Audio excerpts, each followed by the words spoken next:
That is an insane two different worlds from being a cop and then switching up and just saying, like, pretty much F it. I'm going to go for it. I'm going to take the leap.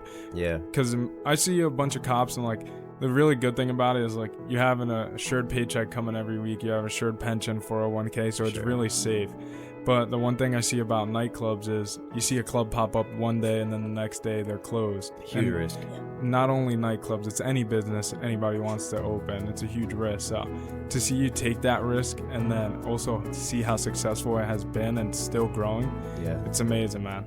Before we dive in, I want you guys to introduce yourself, and let's start off on this side and then go down the line. So do you want me to say what I do there? Yeah. Okay. Hi, my name is Christina. I go by Nina, and I'm the head bottle girl at Lotus. I'm Justin. I'm one of the owners, myself and my brother. And Christina's also a manager now, too. So Congratulations. Thank you. Hi, my name is Kira. I'm the manager at Lotus. To start off, how the hell did you and your brother turn into managing a full-time nightclub, bar? Like, how does that happen? Where does it start off? Where does this idea spark from? You know, it's weird because, like, the story kind of got twisted, like, a bunch of times. Even before we opened, like, they did, like, a news article on us and stuff. And it actually happened about 2 years ago. It was 2 years ago in March. It was me and my two friends. We were at my house, and March Madness was on. And, like, we wanted to go out after one of the games. And we're kind of, like, picky going out. We're not, like, the easygoing, like, you know, I'll go wherever type people. Like, we like what we like. So in the summer, we're always at the shore, you know. In the winter, more so Hoboken or the city, but we were kind of like, damn, like, there's nowhere local that we really like. And my best friend he owns a bunch of buildings in Passaic, and he's like, you know, I have this rooftop, like, you should check it out. And I'm always open to, like, new business ventures and stuff, as well as my brother, who, you know, I've always worked with and partnered with. And that next week, we actually checked it out, and we saw the rooftop, and there was no other rooftops like it in New Jersey. So, like, to get a rooftop like that, you'd have to go to New York. And, you know, we looked at the space, and it was kind of a pipe dream at the time. Like, we're like, nah, like, we have no experience in this industry. Like, it's not going to happen. But, you know, we just kept checking it out and talked every day. And it kind of just happened at that. Like, we saw the vision, you know, those 2 floors inside plus the gigantic rooftop. And, you know, day by day, it became like May, and we signed the lease. And wow, that's kind of just how it happened. So how long did it go from vision to executing on the plan? We started in March, just, like, talking and going over ideas and stuff. In May, we started doing, like, construction and everything. They started pouring the cement on the rooftop. And we opened up February 9th, 2024. So almost, like, 10 months, that's normal now, kind of like talking to people. But, like, I had no idea, like, how long everything would take. Because we didn't take over a bar that was already there. Like, there was nothing there. So the inside empty, the rooftop was completely empty. It was just all metal. There was nothing there. So everything that you see, like, it was constructed by us, you know. So there was nothing there at all. And it took 10 months to open up, which was, if you told me that at the time, I would be like, no way, it's going to take that long to open up. I thought we were going to open in the summer. That summer. My dad was actually the only one that told us, he's like, you're going to take a year to open. So that February, we opened February 9th. So a year ago, last month. That's insane. What were some of the biggest struggles you guys had opening up? Because if you thought it was going to be a few months, when did you realize it was going to be a little longer than summertime to open up? Probably, like, that November. You know? I kind of wish we actually opened up a little later, because, like, February is, like, the worst time of the year to go out. It's cold, you know, people don't want to go out. But yeah, probably around November. And when did you guys start working there? So I went in, I saw them through Instagram, and then a friend of mine had told me about, you know, working there. So I literally called and went for an interview. And when I went there, like, there was nothing put together. Like, it was just, like, all construction. So I went for the interview. And then you know, they said, oh, you'll get an email, you know. And finally I got the email. You know, they asked to come in, and I went in, and we did, like, it was like some training, and, you know, they said, oh, if you guys want to come in and put some stuff together. So I'm like, okay, I came with a toolbox and started putting stuff together, but it was literally like nothing, like just all construction. I was like, okay, this could be a club. All right, cool. Let's cool. build it up. What made you believe in them at that point? Because at that point, doors are closed. You know what I mean? They have nothing to show for it in the sense of nothing is created yet. What made you believe in, like, wow, this is going to be a successful club? I'll be honest with you, just the way that they carry themselves, they were like really focused. Like every time I saw them, like if there was a problem, they handled the problem. If we needed something, they got it right there. And this is like, again, during the construction phase. Yeah. And just, you know, how they believed in themselves. So once you believe in yourself, I believe in it too. And then, you know, a couple weeks went by as everything's going together. All of a sudden, when I came in, I'm like, wow, this really looks nice. From going from construction to this is beautiful. It was very well put together. That's amazing. And is your similar? Do you have a similar story of starting there? Yeah, a little bit. So I started off-site in November, and I actually started working in the building in December. So Wow. I was there before we even hired people. I've been there since day one. So you guys truly are day ones with them. Yeah. Yes. How big is that for you to be running a business and have people who also believe in your vision since day one? It's extremely important, and you know that's why like these two girls, like you know, they're not even managers, like they're friends at this point. Like if they called me and they needed something personally outside of Lotus, you know, I always got their back. They were rocking with me, you know, before the doors even opened, you know, before, you know, everything was even put together. They were rocking with me when we did open, and there was 10 people in there on a Friday night, you know? Yeah. So, you know, tremendous respect and love for them. Also, you know, what's kind of crazy is, I don't know if you two remember it like that, but that Friday we opened up, like the fact that we actually opened up that Friday was insane. Like we opened up at 9:00 that Friday. By like 4:00 in the evening, like the place was not even put together. Like the fact that we got open at 9:00 like was insane. Like there was like the rails weren't like we were like scrubbing, like cleaning, together. I kind of wish I had a picture of how it looked at like 4 or 5 o'clock, like 4 hours before we even opened up. Literally. It was incredible. Just mayhem. Incredible that we opened up. Absolute shit show. We were doing like last minute scraping of like the glasses because they had like stickers. Like he said, the rails weren't up. Like the bars still wasn't like, there were certain things that wasn't set up at the bar. And I'm like, are we gonna be ready by 9? Like, okay. But somehow we made it. Yeah, we did. We made it. We stuck together and we made it. We was happy with those 2 or 3 customers walking in at that time. Like, wow. Yeah, we did it. That's amazing. It's crazy because like I had like these unrealistic expectations, like not coming from like a bar industry and everything, but like the anticipation I felt like for this place was like so big, and it was for so long, and I thought there was gonna be a line to like Clifton. You know, I was expecting at like 9:00, like the red carpet was gonna roll out. I'd be walking, cameras were gonna be flashing and stuff. So like 9:00, there was 2 people in there. I was like sweating. I was sick, but you know, I didn't really know what to expect. Yeah, it was your first experience with everything, right? What has been like the craziest experience just in the opening up process, like all that construction, all this, because you're telling me you guys seem amazing just by the fact that like you guys do it all. Like I feel like Jake could call you guys, like he just said, and without a doubt, you guys will be there and get the job done. You guys are putting up rails. Like I feel like you don't hear that anymore in this generation. You don't find many hard workers. So when you do find somebody who's 1, loyal, and then 2, willing to actually work hard and then stick it out through the mud, that's far and few between nowadays. But I wanted to ask you guys, how do you guys get your guests? Like, how do you go about getting these artists in to come perform? Because I saw when you guys first started, it was, who was it? The first guest I saw was 50 Cent, which was huge. Yeah. And then you guys just kept growing and growing off that name. How do you go about getting artists into the venue? Is it now that you're at such a large point where it's like they know the name and they know what they're coming for? Yeah, I would say the first like real like big person we had in there was in the summer. I think it was Coyle Ray was probably It was Coyle Ray. She was the first one. Coyle Ray was the first one. That I know of. I mean, there could have been other people in there that was there, and I have no idea who they are, or like I just wouldn't expect it was them. Yeah. I wonder actually how many like celebrities have been there that like we had no idea about, like just being there low key. That is interesting. Yeah. I mean, I heard a few NFL players that come in, but I don't know the name because I'm not big on it. Like but Jazz Chisholm was there on Halloween with A Boogie was there, and I'm a big baseball guy. Yeah. I'm a Red Sox fan though, but I got out. I was waiting for A Boogie. A Boogie had the car, and there was this guy next to me, and like I'm like, who is this guy? Like, I know who he is. Like, this guy looks familiar. He's got like all this bling on. Like, he's iced out. Like, he's definitely someone famous. Like, I just couldn't ring a bell.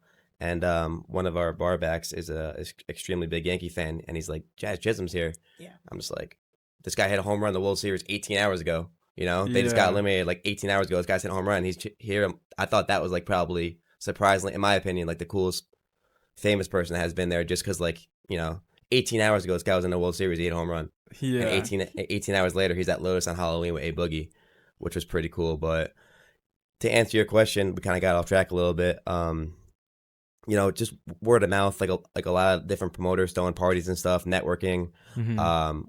A lot of managers for these people came in. You know, they put us in contact with them. So the bigger you get and the more people you network with, the more you grow and the more people you meet. So, you know, a lot of these people have came in like randomly, even like Kane from Power, you know, Cassidy. Yeah. So a lot of them pull up. They have, you know, they have a good time. Rich the Kid was there last week. Jay Critch. Yeah. What has been the craziest story you have to tell from like one of those nights? Because I could only imagine when there's alcohol, there's good artists performing, a good DJ, a good venue. There's always something crazy to tell. You guys are laughing because I already know probably every night you have to experience 10 to 15 different events you have to deal with that are nuts. You guys want to take the ball on this one? Oh, there's so many. Crazy nights. I mean, like any club, you're gonna have things happen, you know, like a couple little disagreements, little fights here and there. I don't know. I feel like for me, it wasn't really crazy, but to me, it was just funny. Like the night we had A Boogie there, like everyone was like, "A Boogie, he's not coming. Like he's not coming to Lotus. He's not coming," and then he ended up coming. Yeah, that's a good one. The other good one too. Now that you remind me of that, that was a really good one because people were saying so much stuff, and then the next day they was like, he wasn't even there, and we got video and pictures of him being there. That was funny. I would have to say when 50 Cent came, and I would say that's funny because we had 2 cabanas that were open up for him, and you know, all of us was back there. And you see all these girls like trying to like just jump over the couches just to like even touch him, just to say, oh my God, I touched 50 Cent. Like literally just trying to, and then you see like the bodyguards like trying to like, you know, push them back, hold on. I would have to say that that's the craziest thing was when 50 Cent was there. That was like, like it was a zoo. You know, if you've been on the rooftop, you see how big it is, right? Yeah. So you have all these people here and like nobody towards the back of the rooftop when 50 Cent came. It was crazy. It was like everyone got up from their tables. Everyone was up from the bar, like just trying to get a video of him walking in. That was the craziest for sure. Like just like because we came in through the inside and like when 50 Cent walked out, like I walked out with him, security, like my brother, like his posse, his managers and stuff, his entourage, and like it was like a movie. Honestly, like you walked out that door, everybody was lined up. You see hundreds of cameras flashing everywhere. Everyone had their phone out. Everyone was recording. It's like it was literally like a movie. Honestly, you know, I know people just throw that word around now, but that was literally like a movie. What's that feeling like? Honestly, like, did you see the show? Have you ever seen Entourage, the show? Yeah, I felt like Vinny chasing Entourage. Like, you know, like, it was pretty dope.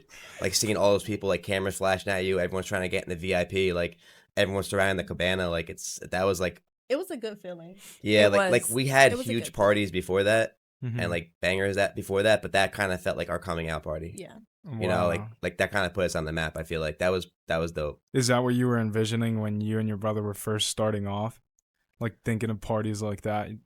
No, I wouldn't expect. I wouldn't expect us to have 50 Cent there. That's pretty dope. Like I like 50 Cent. Like 50 Cent's my favorite rapper of all time. I watch all his TV shows, so having him there, like I'm actually a fan of him. You know, that was pretty dope to me. And in the first year, like that's an accomplishment. Like all the people that we had lined up, like in the first year of us being open and still developing the brand and making a name for ourselves, like that was like special. Yeah. So if somebody's never been to Lotus, how could you explain to them the full experience? Because a lot of people don't know. It's not about just getting the collaborations, not about just the artists that show up. If Lotus was a shit place, 50 Cent wouldn't show up. You know what I mean? It's about the full experience you guys give that make it easy for big artists like 50 Cent, A Boogie, Cash Cobain to show up and enjoy their time as well. So what's the experience like? I'm stepping into a rooftop, especially like you said, there's none in Jersey. What am I walking into? It's cool because like there's just so many different vibes. Like you got inside, you got the rooftop, you got the cabanas, which is more like VIP where people are like partying and like it kind of feel like the people at the cabanas, like they have like their own party. Mm-hmm. Like it's like a different like party that they have, like it's their own section. You got more lounge vibes. You can chill. You don't have, you can sit back in chairs and just smoke hookah. You can sit at the bar. You got the side rails where you can kind of just like post up and hang out. You can walk around. So, I mean, it's kind of a vibe for everybody. You can dance. There's like a little dance section on the dance floor where the couches are. So, there's so many, it's so big and there's so many sections to Lotus where like you can kind of create, you can kind of go to like what your vibe is. If you want to dance and get rowdy, you can go kind of towards the front. If you want to chill, you can go more towards the back. If you're a bar person, our bar is huge. You can just sit at the bar. If you more VIP and privacy, you got the cabanas. So that's personally what I like about Lotus the most, is just there's just so many different sections and areas where you can really hang out and party. And every day is a different day. It's a different party. So if you're more chill, laid back, you can come on a Thursday, sit at the bar, just chill, smoke hookah. If you more party, you want to hear more clubby music, come on like a Saturday or a Friday. Like it's different days for different vibes. Would you recommend if I want to sit down and watch some NFL games with the boys? What day am I coming? Thursday or Sunday brunch. Like on Thursdays, we have unlimited wings. That was honestly our Thursdays during football season were like really crowded. We were doing it inside. We have a 15-foot TV inside. Wow. So our inside was on Thursdays were pretty good during the football games. Sundays during brunch, pretty cool. People were like sitting in the cabanas. They were ordering food. So they had a good time. I also wanted to ask, were you always did you always have an entrepreneurial mindset? Yeah. If you and your brother always just been locked in working together? Yeah, honestly, like in 5th grade, I was going door to door selling stuff. What were you selling? Anything. I was selling. I was like making like newspapers, like putting like the weather on it, like sports, like local news in the section, just printing them out. I would like sneak into the copy room in middle school. I'd print out like 100 copies on their dime, and then I would just sell it, 100% profit right there. In school, I was selling stuff that like anything I could sell, candy, pens, anything I can make money on. I was going door to door, any type of odd jobs I can do, raking, shoveling snow. Like I'd be walking across town with like 8 bags of groceries like this, delivering it to people, anything, that I could do to make a buck. Back then I did. So I always had that kind of entrepreneurial mindset, but I mean, I had no plans to like open like a nightclub, or like even before that, like my brother and I, we owned a construction company. We did roofing, solar. So that's like what we came from. That's how we built Lotus, from saving money from that. Before that though, like I wanted to be a cop. Yeah. Like I went to community college for a year, and then I was studying criminal justice. Wow. And I stopped, and my brother and I, like, we were doing sales. We really excelled in it, and it's pretty much it from there. That is an insane 2 different worlds, from being a cop and then switching up and just saying, like, pretty much F it. I'm going to go for it. I'm going to take the leap. Yeah. Because I see a bunch of cops, and, like, the really good thing about it is, like, you have an assured paycheck coming every week. You have assured pension, 401k, so it's really safe. But the one thing I see about nightclubs is you see a club pop up one day and then the next day they're closed. Huge risk. Yeah. Not only nightclubs, it's any business anybody wants to open. It's a huge risk. So to see you take that risk and then also see how successful it has been and still growing, it's amazing, man. Like I always got good grades, like every level of school I was in. Like I'm pretty smart, but I'm not like I'll read like this book and get a good SAT score smart, So my SAT scores are like probably as bad as you can get. I don't even remember what it was, probably like a 1200 or something. I was just checking off boxes at that point. Like I did no SAT prep. I got like I applied to one school, was Rampo. I didn't even get in. So I went to Bergen for a year. I was doing good. I wanted to be a cop. My brother was doing sales for a company. I wanted to get extra money at the time. So at 18, there's not really many jobs, or 19, there's not really many jobs that you can work at, Yeah. So it's like the mall or Dairy Queen or, ShopRite. So he's like, if you could outsell like the best person in our office, on your first day, he's like, I'll give you like this amount of money. First day I went in, outsold everybody, like not knowing what I was doing, just because I'm a hustler, and like, I'll outwork everybody. And from there, after the first day, like it kind of just stuck, and we kind of just excelled in sales and training people and doing all that stuff. So that hustler mindset you spoke about, does that come from your parents, your brother? Where does that come from? Or what, you were just born with it? You woke up and you said, I'm him. Nah, I'm not him. I'm nowhere near that. Yeah, I guess my dad, he owned businesses. He was doing like a lot of accounting stuff. He had his hands in like a lot of stuff growing up. Honestly, like give credit to my parents. Like, they were always good to me. They always supported me and stuff, but like they never like handed stuff out to me, which kind of made me a go-getter, because if I wanted something or if I had to pay for something, like I would do it myself. So I guess shout out to them for that. That's really cool to hear, because nowadays I feel like it really is the environment you grow up in. You see those few stories far and few between again, like that they're in this like detrimental environment and then the kid makes it out. But it's beautiful to see when like the parents are supporting, really like helping you grow. And like you said, like your dad didn't hand anything to you. He made you go work for it.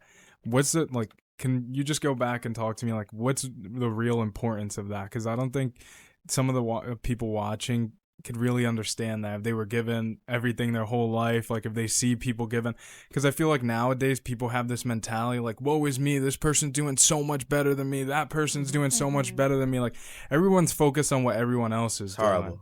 So it's so dumb. Like there's so many opportunities and so many like success stories where like everybody can be like, you know, like you're worried about somebody else and, you know, instead of yourself. Like it just makes no sense to me. Like there's so much room and growth for people to be successful. Like why are you hating on somebody else? You know, like if I made X amount, like if my friend made X amount more and he did good, like I'm happy for him. Like why wouldn't I want my best friend or my friends or someone that I'm close with to make money or do well, you know?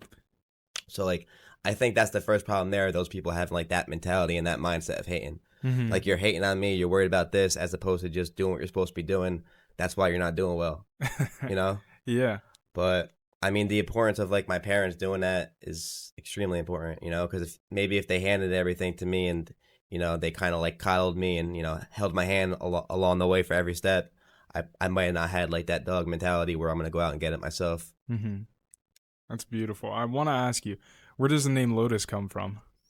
Honestly, like we came... It was like 2 weeks before we opened. We had a crazy name to begin with. It was going to be I Want You. I Want You. IWANTU. No, like seriously. With like big lips. And like I guess like what was it, like a month before we changed the name, we're like, we can't have this name. Yeah. And like there was like a list of names, and like my brother and I, like we were like asking around, like seeing like, you know, we like the name Lotus, like with the flower, like like rebirth, you know, like good vibes. Rooftop, you know, like stuff like that. But I was between that and Euphoria. Oh yeah, I like the name Euphoria personally. I like both of those. Yeah. Yeah, I think Euphoria is like sexy. Yeah. But the people I asked, like that kind of gives like a strip club vibe, which I kind of see. But shit, maybe the next club might be Euphoria. Yeah. Will it have to be a strip club though? Because Nah, I'm not on no strip club. Oh, thank God. I like Euphoria though, like kind of like because when I go out, like I get like a state of euphoria when I hear music. So that was kind of my logic between it. But Lotus is just like a clean, classy name, you know, like the flower, like the logo's clean. So it just comes off the mouth nice, you know, no Diddy. You know, you hear Lotus, it's just I'm going to Lotus. Like we like the name, so yeah. Where do you see Lotus in the next 5 years? What's the next big plans? I mean, hopefully like last summer was kind of like really nice. All the weekends were packed up. I guess kind of just continue off that, and eventually I want to do it where all 3 floors are having different parties. So maybe on the rooftop we have, you know, more hip hop, where inside you have more Latin, and then on the first floor maybe we do like a little EDM party where like we can kind of have 3 different genres at once on 3 different floors. I guess that would be the ultimate goal 5 years from now. Where we can do maybe 3 different parties every day we're open, every floor is something different. That would probably be my answer, as opposed to just having one party where it's just that on a certain night. So every night you have 3 different options of music and, you know, different types of genres and stuff. How do you guys feel about that? Because I see you smiling. I could only imagine like trying to manage all that hecticness going on. Like you're jumping around from floor to floor, making sure everything's fine. 3 different parties. What do you guys think about that? Honestly, well, you go Go first. ahead. Oh, okay. Well, honestly, for me, like I feel like we have a great team of people. We have multiple people in the building that know how to bartend, bar back, run like any department. Like we have someone in the building that knows how to do each thing. So for me, like I would love to see that.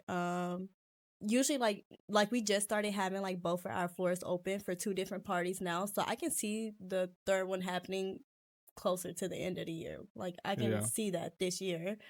Yeah, I don't know. We have a great team, and I feel like it's not too far stretched. Like we don't have to wait 2 or 3 years to get all 3 floors running. Like we can do it in a few months.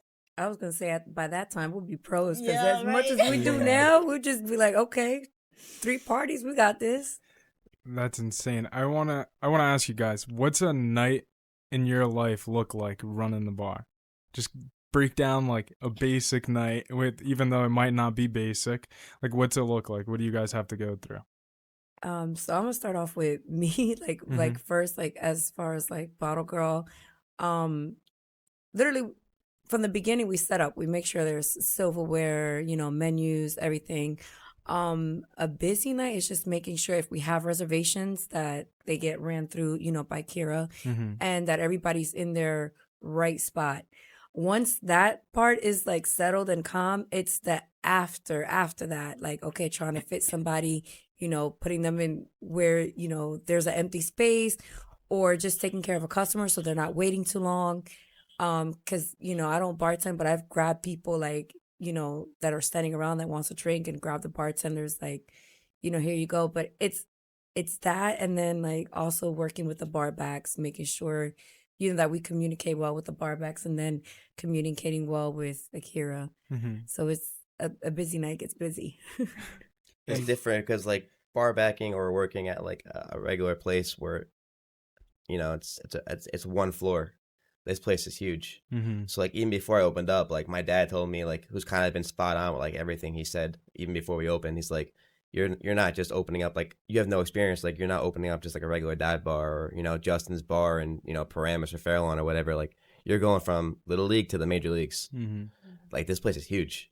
So like bar backs and servers, like they're not just going from the kitchen to outside 10 feet. Like you're going from the first floor all the way up to the rooftop. Like it's a lot. It's a lot different, which sometimes like I get mad at the workers too, but like I kind of take a step back and like realize like they're doing the best they can. It's a lot. But even me, like I'll be bar backing a lot of times. Like I'm not just sitting there like doing like all manager stuff or like checking up on tables and stuff. Like I get my hands dirty. Like I'll be bar backing, filling up the ice. Like I'm an animal behind the bar, to be honest. Like in another world, He is. I ain't even gonna lie. He is. If I was a bar back, I'd be like the LeBron James of bar backs. Yeah. Besides like this guy right down the shore, like I'd probably be like an animal that I'm at. But I come from like going out down the shore, so I see how the bartenders and the bar backs work, and they're just constant. So like I watch them, and like that's how I'm kind of trying to teach how the bar backs work here. But it's tough. Bigger, yeah. I have to ask, what's your favorite place to go down the shore since you brought that up? So there's only one correct answer for that. DJs. Shout out to the East Bar fam, but DJs only. Like this is the first year in the past 4 years I won't have a shore house. Yeah. It's kind of hitting me a little bit, but big DJs guy. Like this summer, because we opened up Lotus, I didn't really get to go that much, but the past 3 years before that, like every Friday, Saturday, Sunday, I was going out down the shore. Yeah. Like I'd be like definition of work hard, play hard. Monday through Friday, straight work, banging out as many hours as I can. Friday afternoon hits. Like honestly, have you ever had a shore house or no? I stayed at my buddy's house. It wasn't my personal shore house. Okay. And Andrew also has a shore house in Tom's River. Yeah, so we got one was in Belmar and then the other one was in Manasquan next to Osprey. Okay. Yeah. So you got the experience a little bit, but people who don't have a shore house, they don't understand the feeling you get where it's Friday afternoon or Friday evening and you're driving down the shore and you see the water and that music's playing and like everything goes out the window. Any aggravation you had, anybody that annoyed you, any work related things that's pissing you off, once you see that water and that EDM's blasting and the windows down and like you're right there, like that state of euphoria you get, I can't even describe that.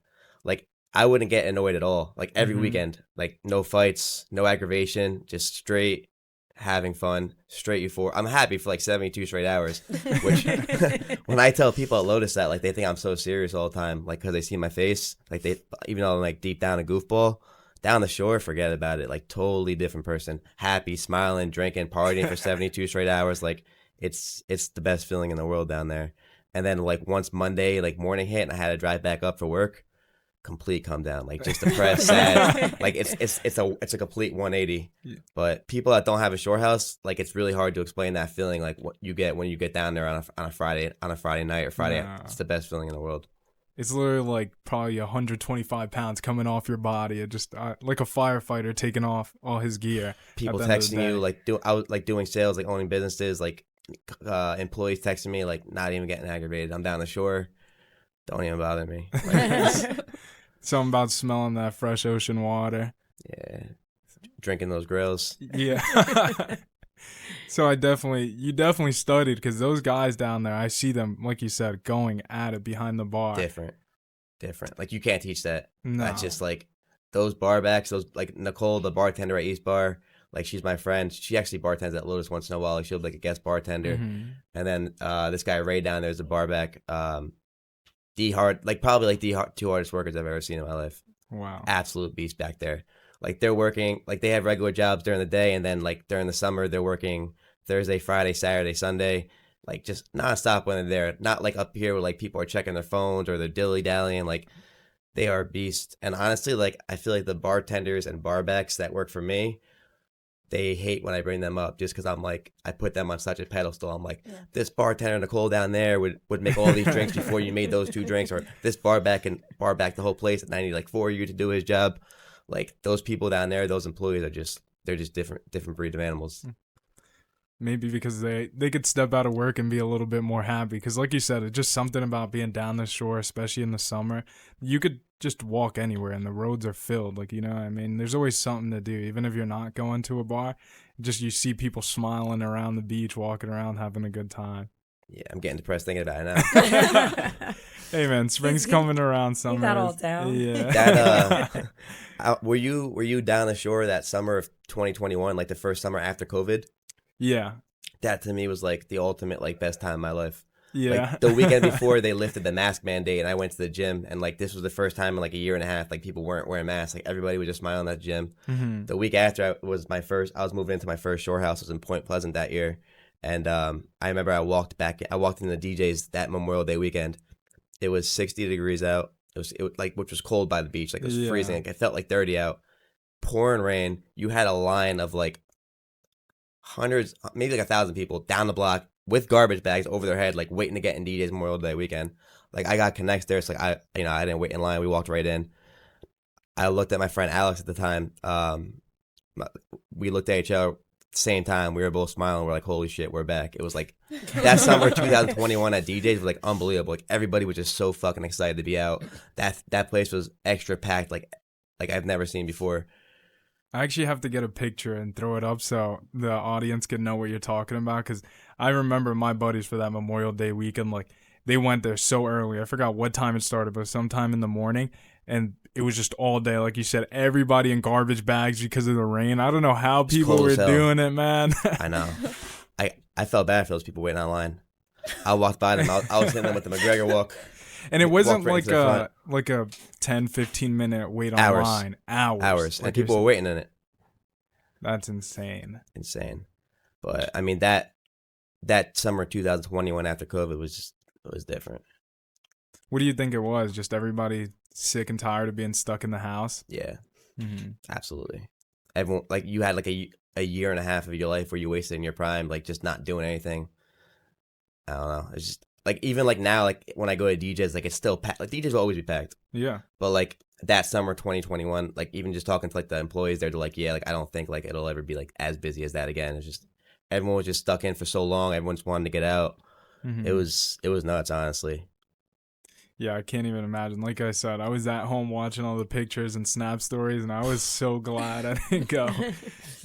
I mean, you knew somebody, so you could slide right in, but that's too hectic. But I wanted to ask you guys, how cool is it to see like the owner of the place go behind the bar and see him bust his ass, like he said? Like, we have to get onto him to stop doing no things. way. Like, sit down, like calm down, like it's okay, like we'll tell it, like we got it, like calm down. Mm-hmm. But he's just such a busybody. Like between me, Justin, and the other 2 managers and Chris, like we're talking to the promoters. I'm talking to the bottle girls in the group chat. We're talking amongst themselves in our group chat. Like we have so much going on every night. Mm-hmm. But Justin, like, he gets to a point where he's like a little impatient, so he A just little? like I was gonna say, so towards the end of the night, like, he gets to a certain point and then you just cannot sit him down. Like, he's like behind a bar, he's making drinks, he's selling bottles, he's might do a hookah, bring out a hookah, or he's cleaning something, or he's wiping something. Like,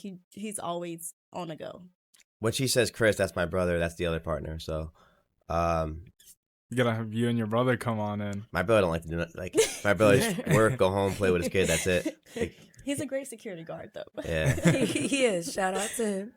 But yeah, I mean, I'm always doing something in there. Like, I'll be walking around, like, picking something up. It's just like, I get annoyed too. Like, a napkin will fall and I'll just be like, why the hell aren't you picking that up? Yeah. And in my head, I'm just like, it just felt like a second ago, but I'm just like, why do I gotta do it? Like, Yeah. I'm picking it up anyway. So, like, I respect him a lot for that because, you know, he is the owner and he shouldn't have to be doing that. And I tell him that all the time. Mhm. So, like she said, he's always doing everything. So I try to, when I see that, I grab the other employees that are supposed to be doing it and I tell them, look, why is he doing that? He shouldn't have to be doing that. Exactly. Go back there, go grab that, you know, get him away from it. Like, because at the end of the day, like, I respect it, you know, but that's not what he But should be doing. We have Exactly. employees for That's that. the reason why you're paying people, so Mhm. you don't have to do it. Like, Right. He just gets irritated. Well, I mean, there was a couple times that he just be back there bartending too. And I'm like, what? I'm like, Trying to. I'll walk upstairs and I see him behind a bar, like, making a drink. I'm like, what are you doing? Watches one episode of Bar Rescue, thinks he's a bartender. Yo, I mean, like, if I see something and, like, I know I'm going to get it done in 5 seconds, as opposed to, like, I don't want to wait 3 minutes for you to pick that up. Like, I'm going to pick it up. Like, Yeah. it's frustrating, but that's just kind of like an OCD thing I have. But then again, like, that's why, like, a lot of us, like, we would do anything for them because we Mhm. see them, like, and how much work, how much effort, how much time, how much money goes into running a place like Lotus. So, Mhm. you know, you ask us something, we're on it, like, right then and there, no questions asked. and there's times like his brother, like Chris, he'll be like in security gear and he'll be Yeah. he'll be like by the bar. He's like, what happened? What do you need? And I'm like, just go there. The bar back's coming. Full security gear, like try to help us out and everything. I'm like, it's okay. We got it. It's like, you sure? I'll get it. No, it's okay. We got it. It sucks because, like, I'm doing stuff like my dad did to me when I was little that, like, I didn't like, for instance, like, my dad, when I was, like, in middle school, like, he would, like, leave a piece of garbage out on the side of the house purposely to see if I would, like, pick it up, like a can of Coke, you know? And I'm just like, why would you purposely leave a can of Coke on the side of the house? Just throw it the fuck out, you know? He's like, I wanted to see if you would notice it. Like, why am I going to walk on the side of the house just to, like, look for stuff to pick up? Fast forward, like, 15 years later, like, I'll have, like, a napkin in my hand, I'll crumble it up, I'll throw it on the ground, I'll see if the bar back picks it up. Yeah. So, like, an hour later, the napkin's still there. You know, of course, Yeah. they don't pick it up. How many times are they going to walk by that napkin? But I'm just like, damn, I'm turning to my dad. How funny is that growing into? Because I've had a lot of men come onto the podcast, and we always touch on that topic of, as a young man, you like to demonize your dad, and then as you grow up, you humanize, and then you connect him, and then you realize, like, holy shit, this guy was right the whole time. Like, It's what's nuts. that feeling like?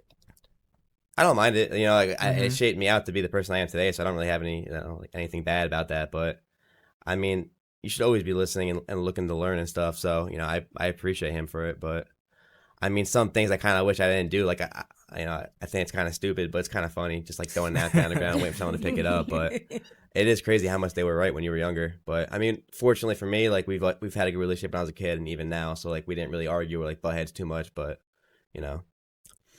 That's really cool. I wanted to ask, what type of culture do you guys want to build? Let's speak up on the culture for the workforce there, for everybody working there, and then for the people coming there. Like, if I'm a guest and I want to show up to Lotus, what's the culture you guys want to build around the name Lotus? Well, as far as, like, the culture for work goes, what I like is I feel like it's like a tight-knit group. Mm-hmm. Like, they hang out after work, they're in group chats, you know, like, they'll do stuff outside, they'll go out together, they'll get drinks, they'll go to dinner. Shit, like, sometimes you have to work, like, they'll get food or go to, like, an after party or whatever somewhere else. I'm just like, go home. But very tight knit, and all our workers pretty much have been there since before we opened, or, like, pretty close to when we opened, and that's, like, almost every single worker we have, which is very rare, especially in this industry where it's a revolving door. So, like, we don't really have too many new employees in over a year that we've been open, which is, you know, very nice.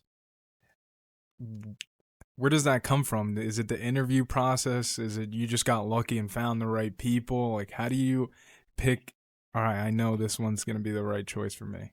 I think we just take care of the people that work for us, like, we're not only like with Lotus, but like outside of Lotus, like we, we're always there for our employees and stuff. Like we build a good relationship with them. You just take care of people, and they take care of you back. Also, I guess like the venue, like there's no venue like that around at all. So, fortunately for them, it's a good spot for them to work too, where, they're not going to have the opportunity at other places. What do you guys think about that?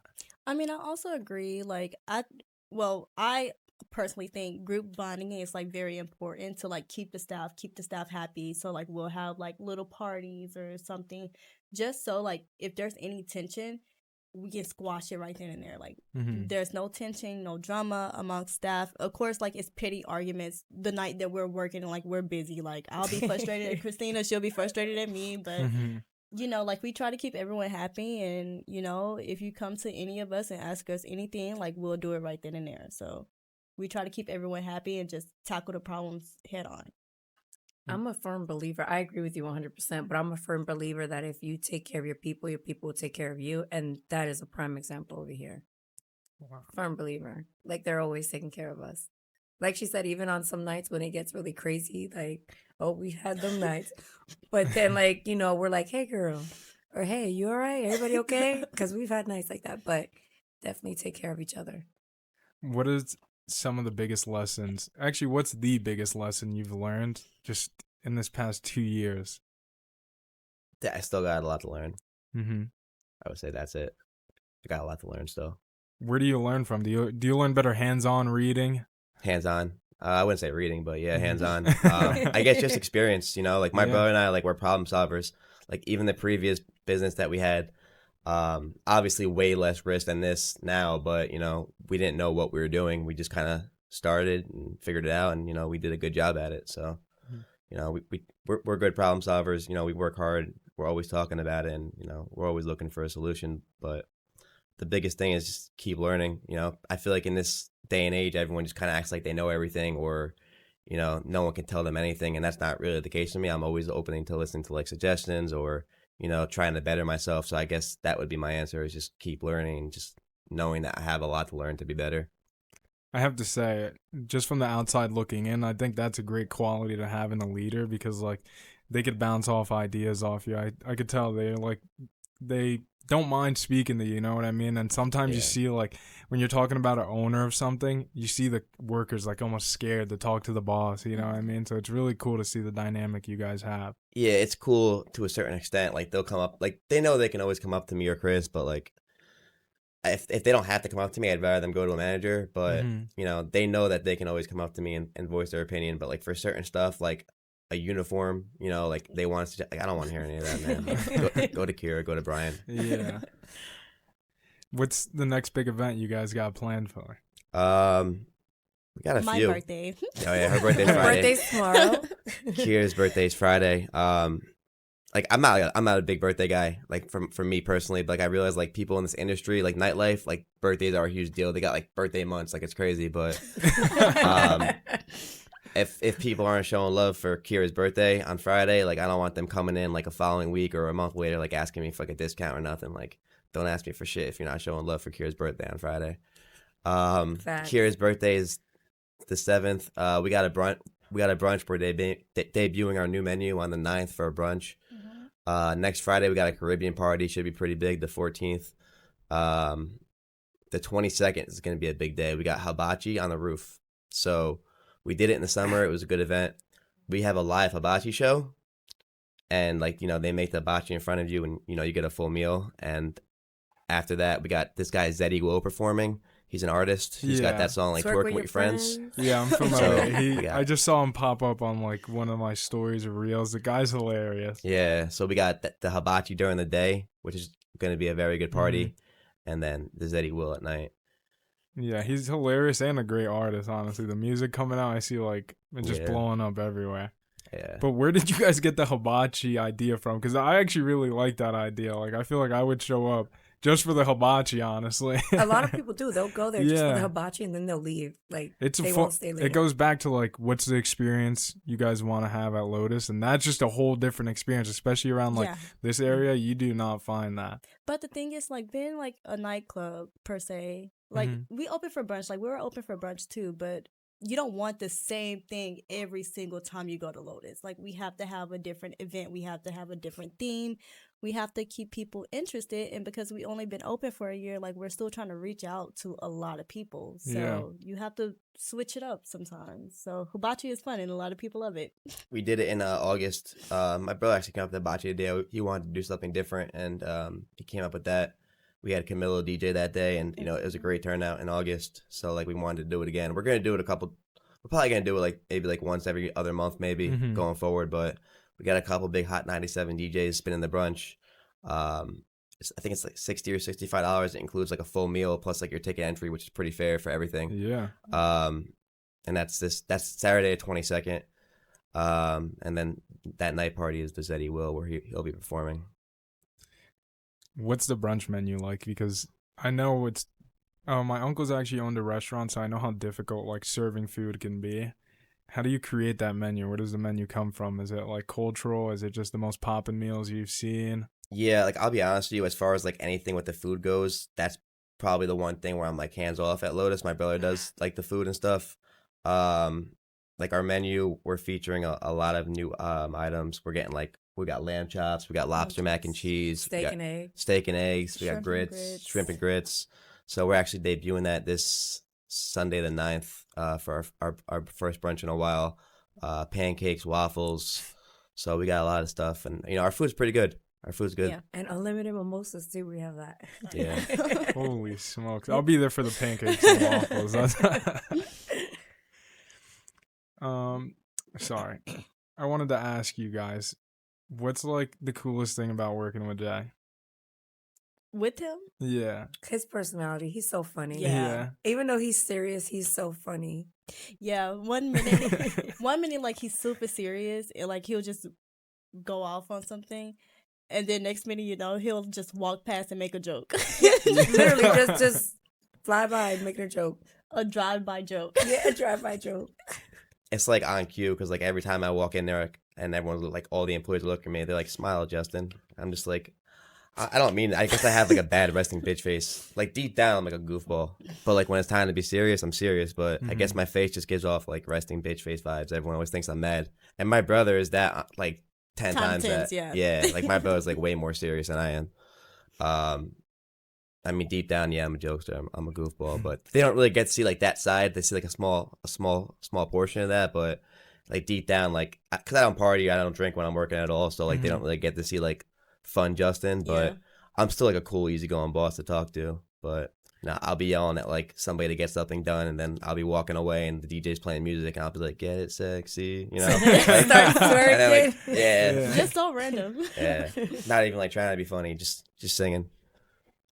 What would be I want to know for each of you guys, what's the one artist or one performer you guys would want to have in Lotus? Cardi B. Bad Bunny. Bad Bunny. You want like an unrealistic answer? Because like I like EDM. Like I would like to get like obviously like a John Summit in there, which is never gonna happen. Because why not?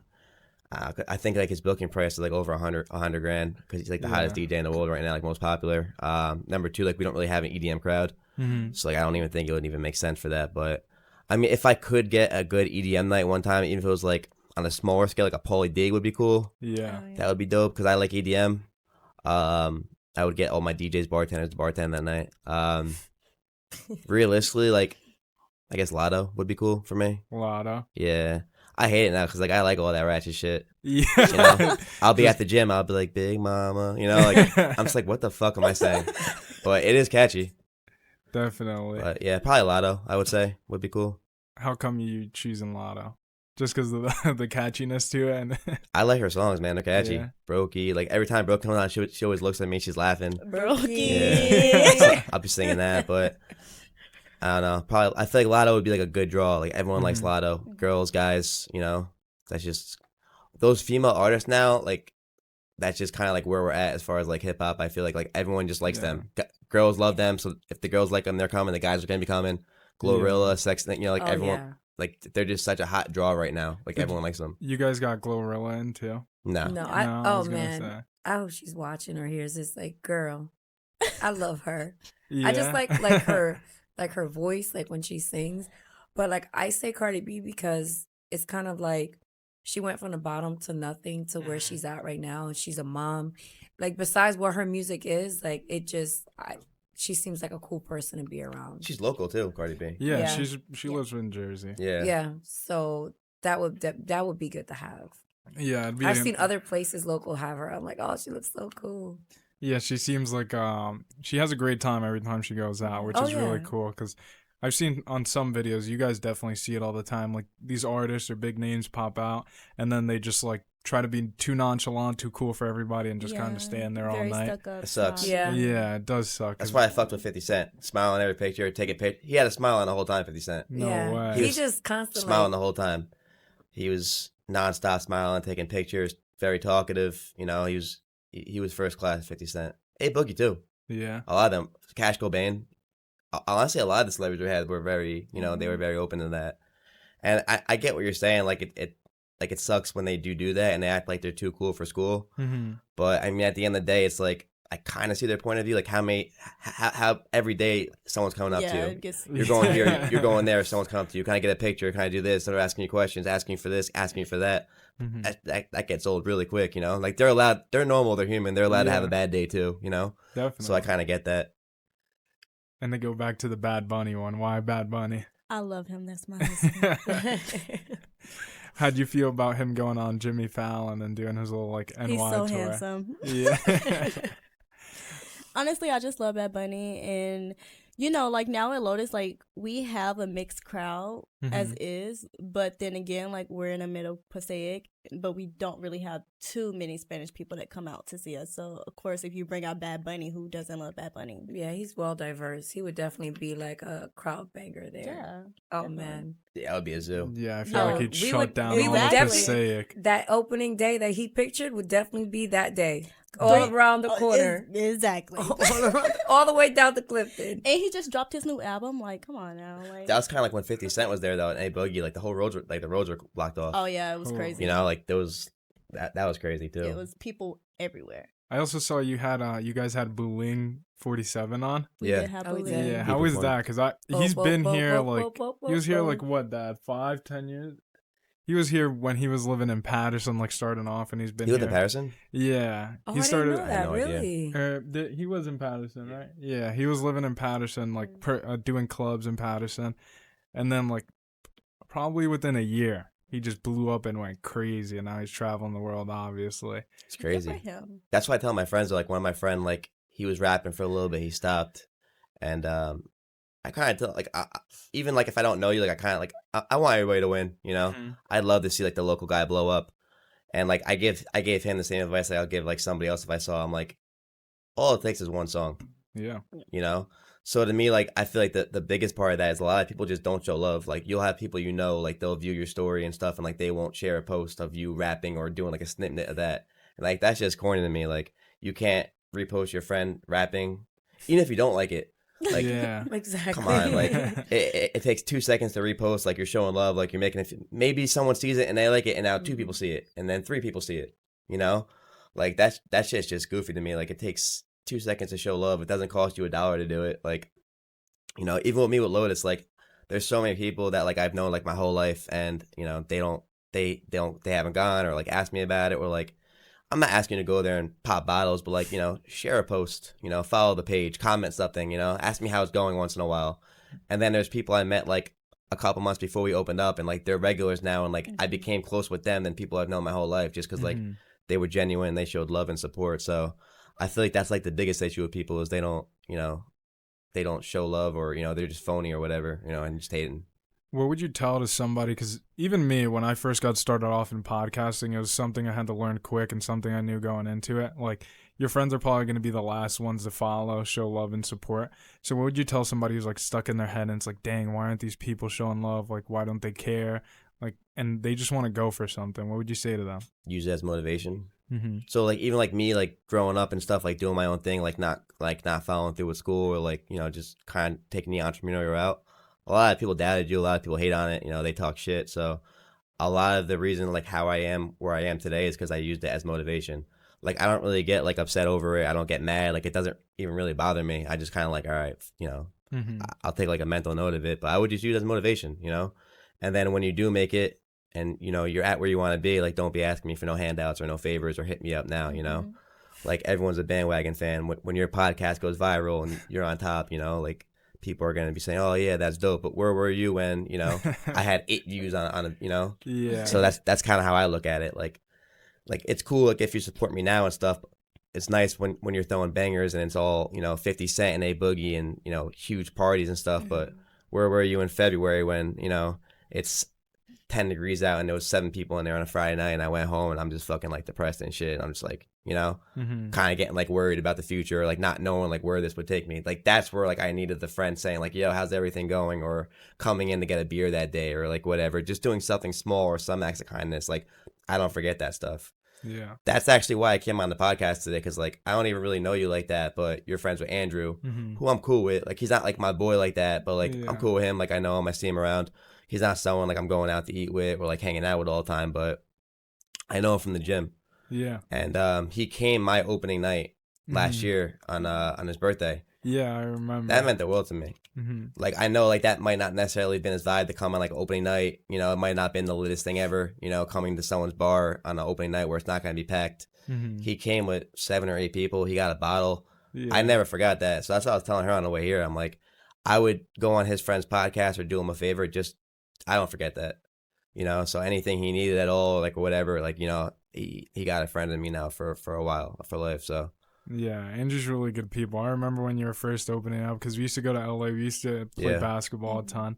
And he would always tell me, like, yo, my boy's about to open up a bar. Like, we got to go the second he opens. And the second he even made the Instagram page, he was sending in a group chat, like, everybody follow this, which is amazing. Like, that's love for real, honestly. Like, and then you'll know somebody for 20 years that, you know, you're mad close with.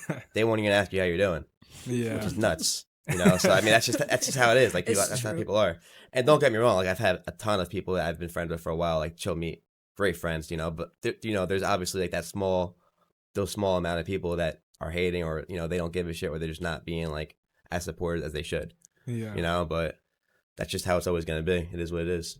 It's almost like you got to take it on the chin and just go with it.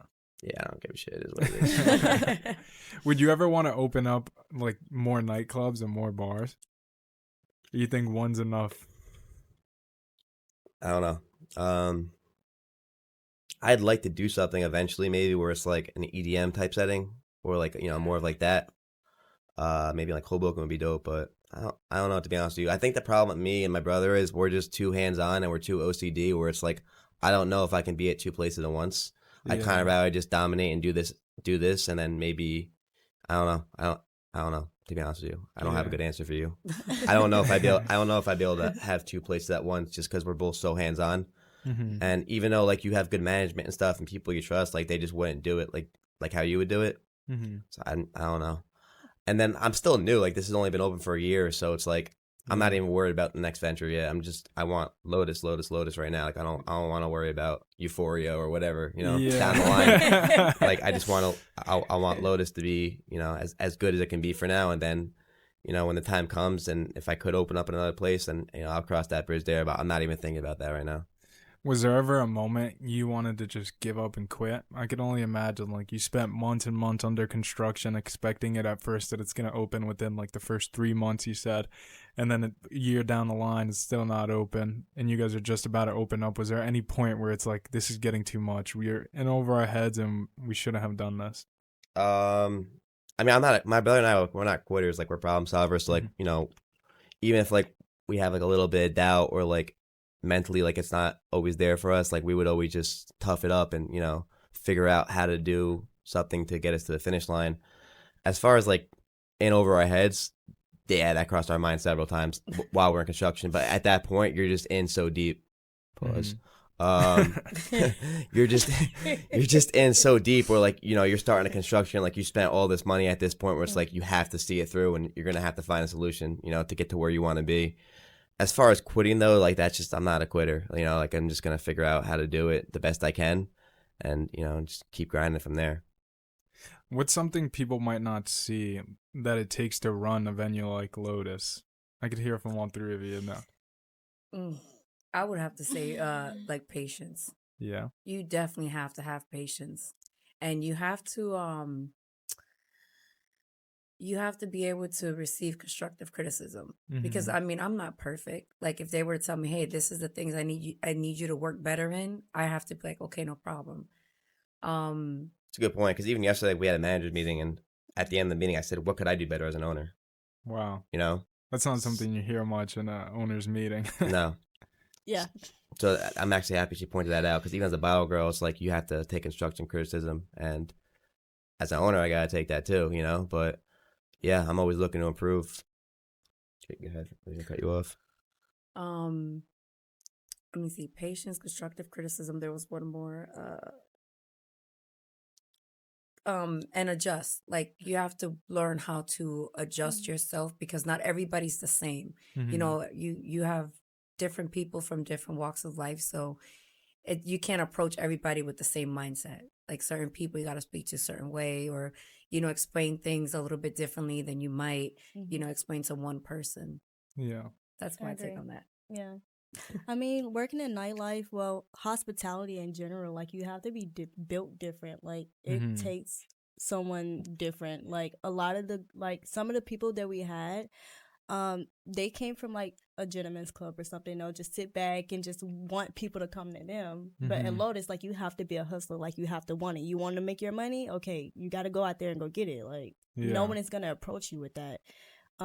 So you have to be willing to learn, and you have to be willing to adjust, and especially like with a new business, because Lotus is my 10th location I've opened. Like this is not my first time helping with an opening. Wow. So when it came to Lotus, I'm like, listen guys, like you need to be patient, you need to calm down, like you need to wait, like it's going to get better, and it's going to continue to get better. So the people who are here are still here, and the people who left are gone. The thing is, not many people really left, though. Like, the people that we had from the beginning are still here. Like, people are begging to work at Lotus, to be honest with you. Like, people are begging for more shifts. Outsiders are begging to get on, but yeah, I agree with what she's saying. That's insane, because I feel like it all ties back to, like you said in the beginning, there might have not been those same people. They weren't begging. They weren't even showing any love. Now they're begging. And it's like, it just comes full circle. Bandwagon fans, man.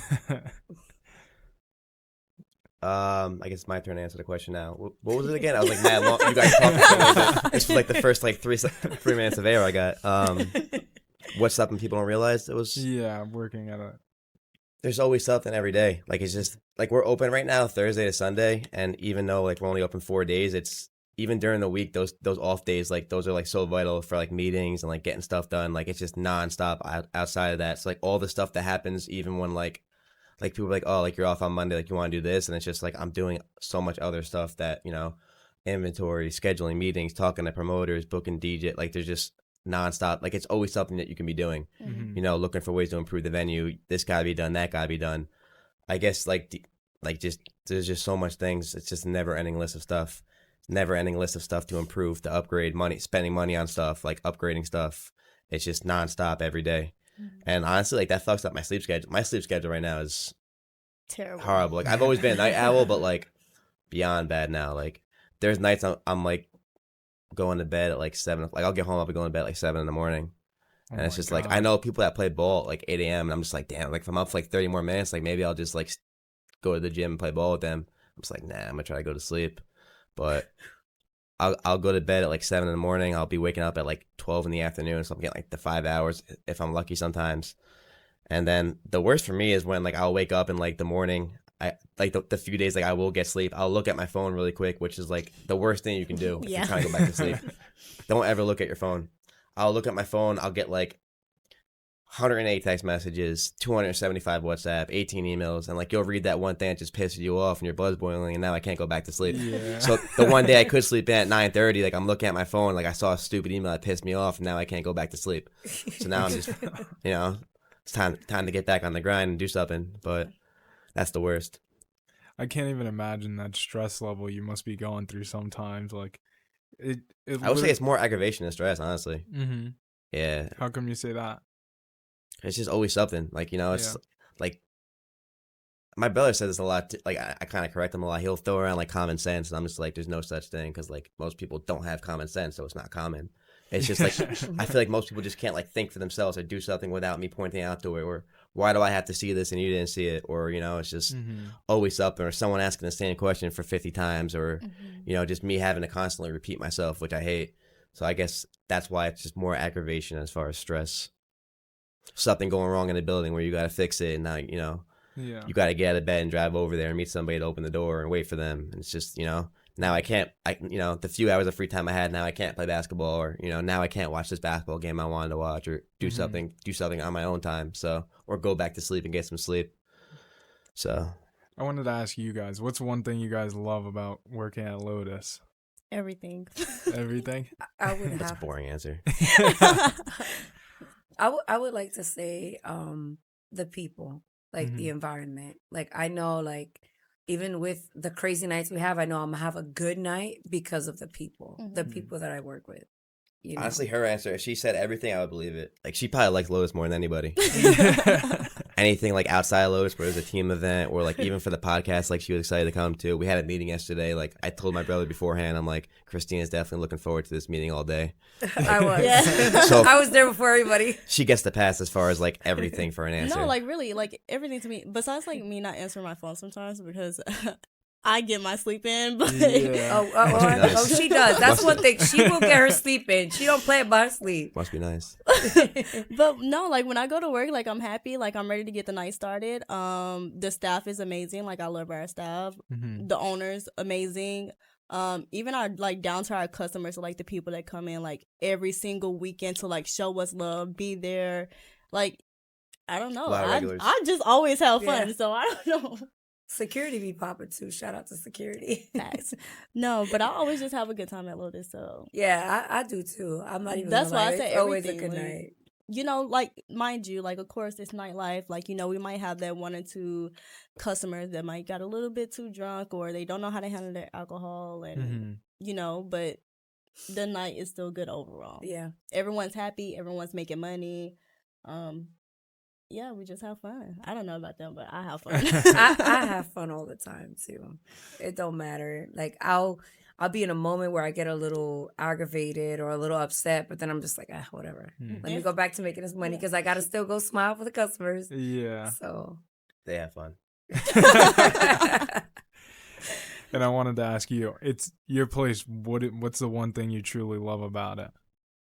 You know, honestly, like my favorite part about it is on those busy nights, like I'll go in the DJ booth like a few times a night, kind of just oversee everything. Yeah. And like I'm not partying, like I don't drink when I work, you know. I've never gotten lit there. You know. But on busy nights usually I go in the DJ booth and I'll take a look at like the crowd and everything, and like I kind of just, you know, I'll take a video and I'll just like stare for like a minute or so, and I'll just be like, damn, like I came a long way. Yeah. That's my favorite part, honestly, when like you kind of see everything come to fruition. And just to the level of we haven't even peaked yet. We're just getting started. Yeah. So like it sounds corny, but like on those busy nights, every single time I'll go in the DJ booth and I'll just be like, damn, like, you know, we fucking came a long way, bro. Like February we opened up, March, April, whatever, you know, there's slow nights and whatever. Like, damn, like this place is packed wall to wall right now. We got celebrities in here, people are dancing, having a good time, like posting us online. Like this shit's insane. So, like, just to sit back and just look at everything and just be like, damn, like, we did it, like, so far, you know? I do that with my 2 to 5 minute break. I'll stand back and I'll just look around. I'm like, wow, I remember when there was no couches. No roof. No enclosed roof. Doing all the construction, looking around to, like, how the packed house was. Like when 50 Cent was there, that was definitely a time once everybody left, I sat down on the couch just to reflect, like, we went from 2 to 3, construction, 2 to 3 customers to 10 customers to now 50 Cent. It's just, and I'm happy I'm a part of it because I've been there from the beginning. So it's good to see the come up.